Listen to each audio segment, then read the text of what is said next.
Hello, Internet! What's old is new again, and I, for one, welcome the joys of yesteryear with open arms. For one, we no longer have to worry about losing access to things on streaming services. We just have to worry about missing the broadcast. People always say that things were better back in the good old days, and I think that they're right. To an extent. But it is true that there were a lot of cool things in the past that can't be easily experienced now in the modern era. While companies have tried to appeal to their customers' nostalgia for years, especially with video games, it wasn't unavoidable until a period of time I like to refer to as the Retro Revival. Surprisingly enough, this started happening more often when video games started to get more complex. 3D was the way to go for 5th and 6th generation consoles, and classic 2D games were seen as uncool. The thing is, while there is more you can do in a three-dimensional area, there's also more things you have to take into consideration, and it can be quite a bit intimidating for someone who doesn't play games much. Even the Mario series, games known for getting people into gaming since the 80s, began to get pretty complex and even a bit divisive. Fortunately, it relapsed. New Super Mario Bros. Released in 2006, a major return to form for the series. Sure, you have 3D models, moves, and characters from the 3D games, but overall it's a much more traditional 2D Mario experience. And it definitely appealed to people, becoming the best-selling game on the Nintendo DS. It might seem a bit generic now, but at the time it was really refreshing to see a game like this. This was the era of early digital storefronts. It made sense for downloadable games to be smaller, which was perfect for not only simpler retro game re-releases, but also brand new games in the same style.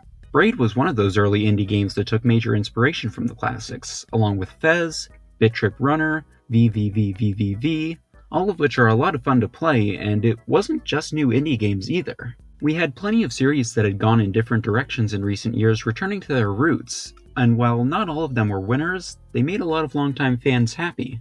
This was more or less how things were for a while. It was pretty nice to see this sort of thing happen more frequently, but it wasn't until 2016 when this little thing absolutely... Ah yes, the NES Classic Edition, Nintendo's answer to a mediocre holiday season turned massive craze. It took me years to get my hands on one of these things, and it was worth every last cent. You have save states to keep your progress, some really cool display options, and a great collection of games that sums up what the original system was like very well.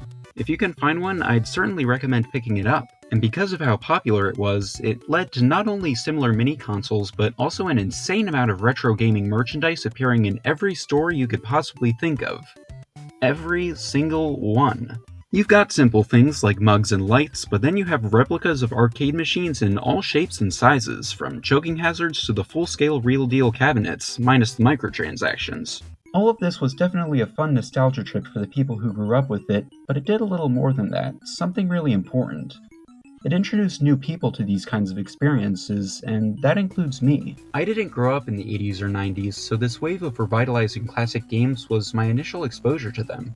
Because of it, these beautiful experiences that formed so many childhoods were able to form mine as well. And I'll always appreciate that, even if not everything from the era needs to come back. I still don't know how to work these antennas.